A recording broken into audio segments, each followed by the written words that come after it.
Hey guys, welcome back to World of Warships. Today we're taking a look at the Brennus, going over all of these research bro ships and whether or not they're worth getting in 2025. Brennus here is a Henri with 305s, so you do get the larger caliber here, and you're going to see just how devastating this armor piercing can be. It does lack a few of the tools that Henri and Marseille have, but you get the large guns, the 305s. Marseille gets 330s, so a little bit different there, but quite a bit bigger than the Henri's 240mm guns. And you retain cruiser dispersion. That's the key with this ship. It's 60,000 research points, so it is not cheap.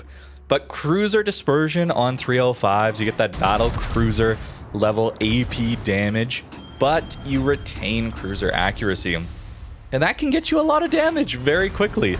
Even an Annapolis goes down very fast when giving broadside to a Brennus. This ship also retains some of that cruiser reload rate. We don't have as many guns though. 7 guns only instead of the 9 that we would get on the Henri or Marseille. But we retain like a 13.5 second reload. Henri's is 13. So very similar reloads there. Similar range too. You get better shell velocity, though, is the other thing. This ship is much easier to lead. There are some downsides, but I do want to show you how ridiculously powerful this ship can be, even though I'm not the biggest fan of it personally. It's not one that I'm that interested in getting, but it can do some incredible work, getting us 86k there right off the bat. Actually, this Buffalo should go down as well. Just ridiculous. So many citadels early on. If you can flank with this ship, if you can find those broadsides, 7 citadels within the first 4.5 minutes here into those cruisers, you're going to have a great time in Brennus. It's very fast. You retain the Henri hull for better or worse. The ship is very quick. With its engine boost up, you can do some speed juking as well. And it's got a bit of that black hole French armor, the spaced armor there, which can help us out. But you really do need to be finding those broadsides. If you're firing at angled ships, the AP is not really going to help you out all that much, since it's got standard ricochet angles, it has standard fuse time. Good pen, but that's not going to help you much when people are angling to you. So then you swap to the HE, which is also quite strong. I would say not nearly as good as Henri as far as farming goes. This ship does lack some DPM compared to Henri in the HE department. It's close, 132,000 on Brennus versus 141,000 on Henri.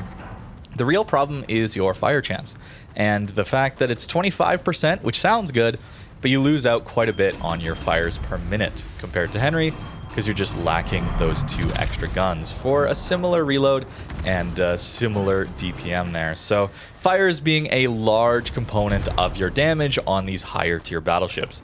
30mm of armor means we get overmatched, certainly. You do have to be actively dodging a lot of these battleships, which I wasn't doing there. But having 51mm of HE pen is very, very good. A lot of ships these days come with 40 or 50mm of armor on them, the battleships in particular. So being able to full pen through all of that is a really, really big deal. Henri gets 40mm, so it gets through some, but not all of them. So you'll really notice that on a lot of the higher tier, heavily armored battleships. Maybe not on Yamato, which I think has 57mm plating, but on Libertad, for example, which does have 50mm plating on it, on its upper belt deck armor, Brennus is going to do way more damage than a Henri would do. So a really nice bonus there. But you may notice already, we're lacking that reload booster, a bit of a staple of French ships. Certainly the cruiser lines, both of them, Henri and Marseille, both get that reload booster. And that's my main disappointment, I guess, with the Brennus. I would have loved to have had a reload booster on this ship. Maybe they would have had to nerf some other characteristics about it.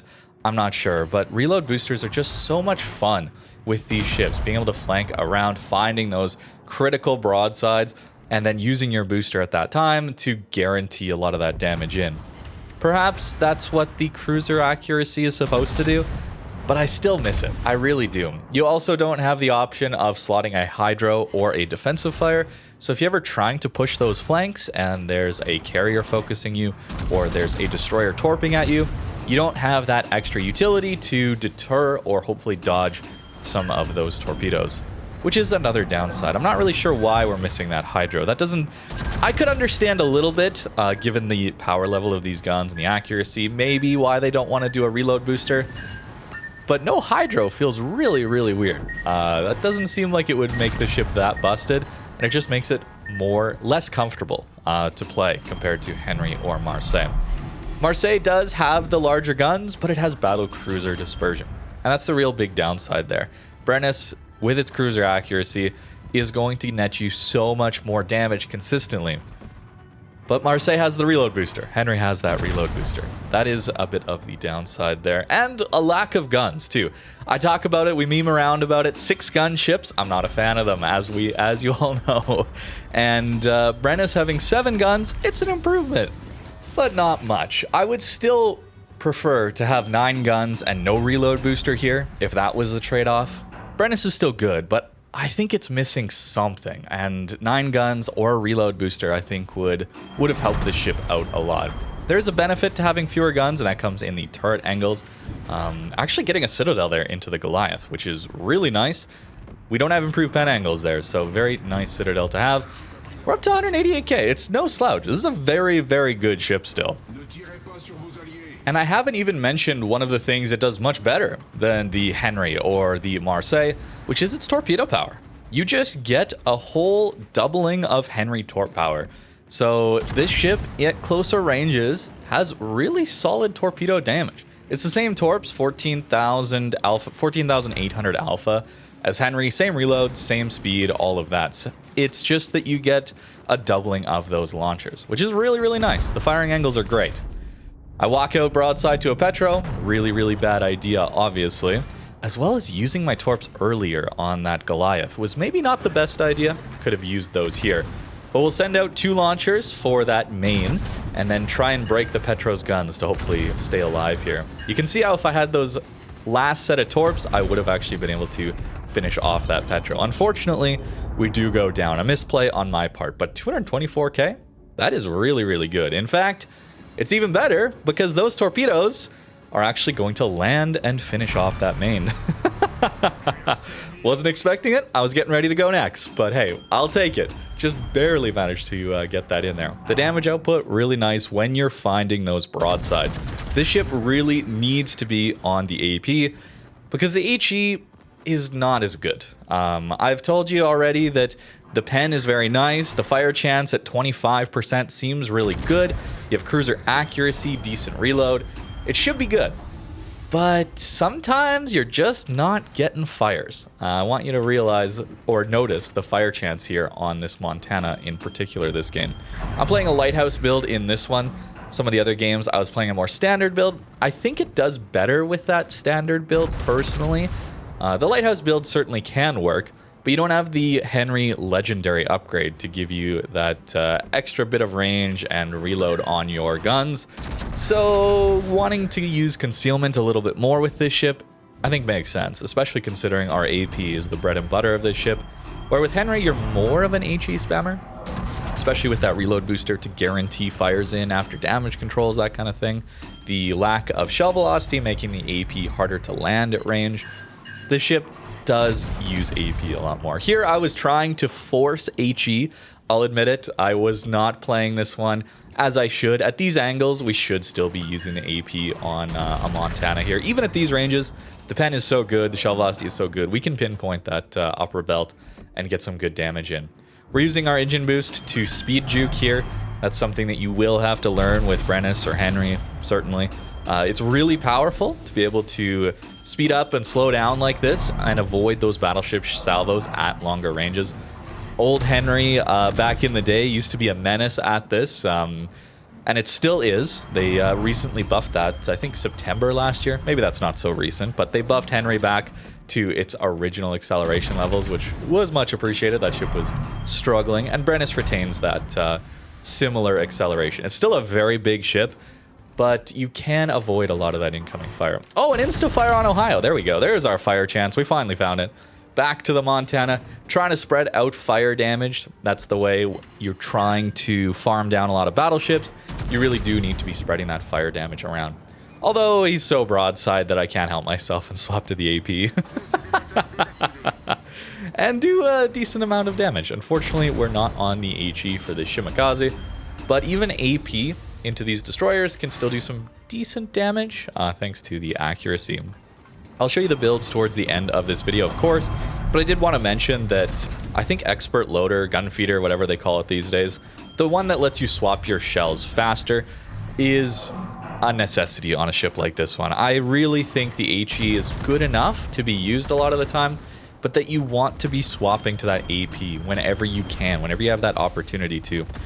Consistency is nice out of HE, sure, but your real damage is coming from that armor piercing, and being able to swap over to it is really, really important on a ship like this one.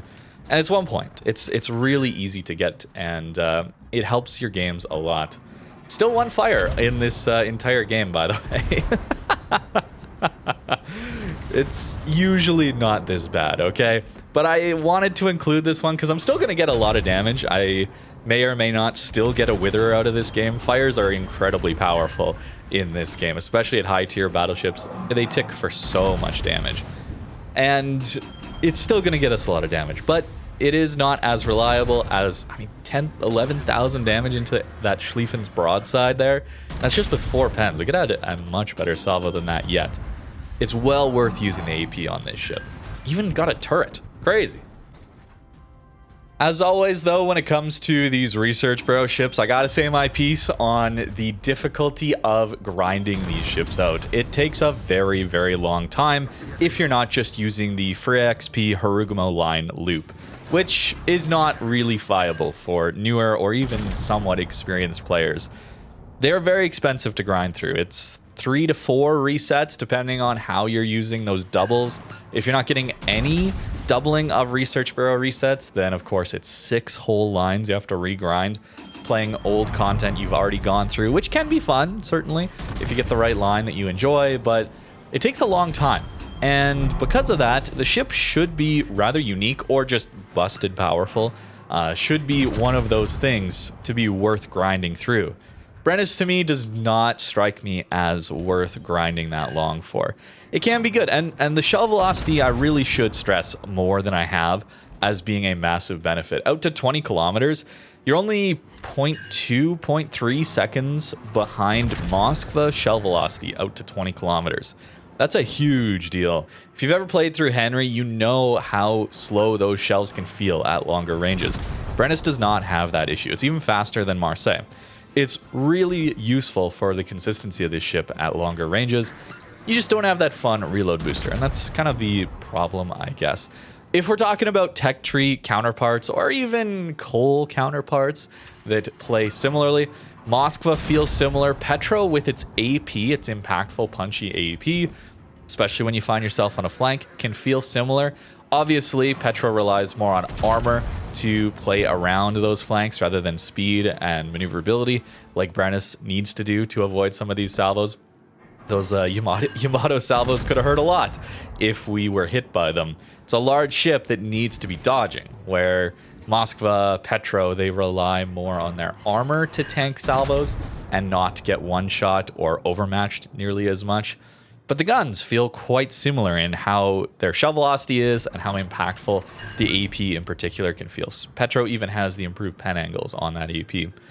Petro, though, does struggle with the longer range dispersion, but you get 9 guns to make up for that. So similar-ish feeling. I know that's not the best comparison. Obviously, comparing it to Henri, Henri is a much better farmer. It has the reload booster for consistency and still retains amazing AP into broadside cruisers at these medium ranges. Marseille has the larger caliber guns, but then battle cruiser dispersion. I think if you're wanting more consistency out of your Marseille when it comes to its dispersion, if you're like me and you don't enjoy battle cruiser dispersion, then maybe Brennus is worth looking at. If you want the larger guns and that impactful, punchy AP, and Henri doesn't have enough of that for you, maybe the shell velocity is not good enough on Henri for you, maybe this one's worth grinding through.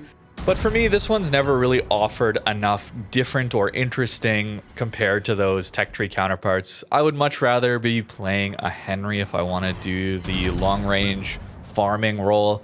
I don't really like Marseille. And so if I would want to do the broadside punishing cruiser role, I would go play a Petro or some other AP focused ship. Even Moskva has really solid AP, obviously Stalingrad, but that's for steel.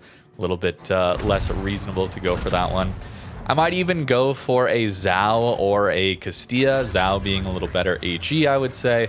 Castilla having the burst AP there. That one is a little bit unfortunate as well these days, though. But if I'm comparing it around that level, this is a very expensive ship to be getting for that power level and that experience in the game.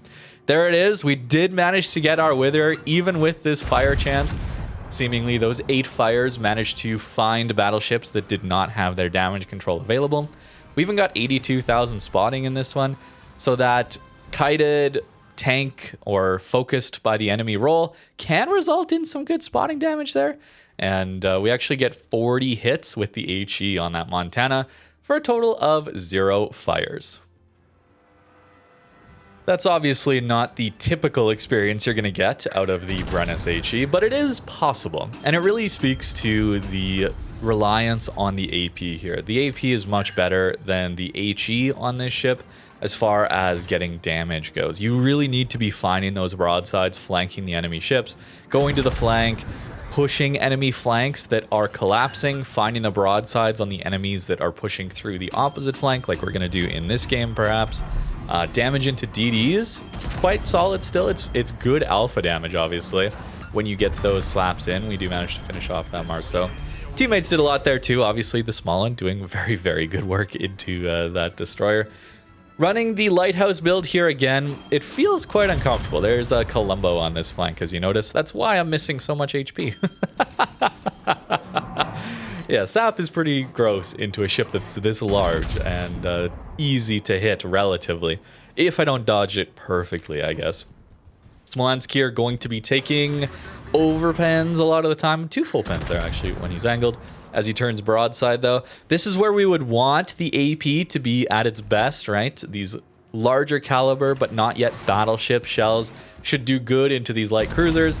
Unfortunately, at this point, you have so much pen and especially shell velocity that you're getting that battleship experience on some of these light cruisers where you just overpen their side. You got to wait for them to angle a little bit to you, and then you're going to get the full pens in. Even at these longer ranges, out to 16 kilometers, where you wouldn't think so necessarily with cruiser guns. I think, actually, maybe I shouldn't misspeak here. I'm not remembering this game exactly. Do I get the Citadel there? No. Okay, I was right. I was worried I was about to say something wrong. Yes, it can Citadel. It certainly should be Citadeling. Maybe I just was misaiming, I suppose. There it is, though. He angles a little bit more, and then he takes the Citadel. Okay, I'm remembering now. That's obviously not just Brennus has that weakness. A lot of ships with battle cruiser caliber guns and higher have that weakness to those light cruisers. But it is worth mentioning if you're expecting this ship to consistently smash all of these skinny small light cruisers at those angles, it's not always going to do so. We do overmatch through a Minotaur, but crucially so does Henri. So it's not a unique feature of this ship. Henri would be getting those Citadel salvos too, even at these ranges. We're pushing through. This one turning into a blowout, of course, and we're not really facing that many cruisers or even battleships we could be citadeling, so I'm going to stick with the HE here. There's a lot of DDs to push into. Really wishing I had a Hydro, even though it is a Kleber and a Sherman. Still nice for the peace of mind, I guess. Some slow Schlieffen torps could be coming through as well. Unlikely, but could be. Svea here will be able to bounce our shells. He's got that 25 millimeters of armor, so we only overmatched 21 here. So that's one of the unique things about Svea. He's on low enough HP, though, that our HE will do really nice alpha damage in. Well, we don't have the consistency for fire damage all the time. The alpha damage here is quite high. So into some of these lighter cruisers, you can get really nice salvos. 5 hits there, enough to take him down. Into DDs as well. When pushing flanks like this, it's really good to support your destroyers too. That's again where the lighthouse build may not make as much sense. You certainly can go for it, and the extra DPM you gain is really nice.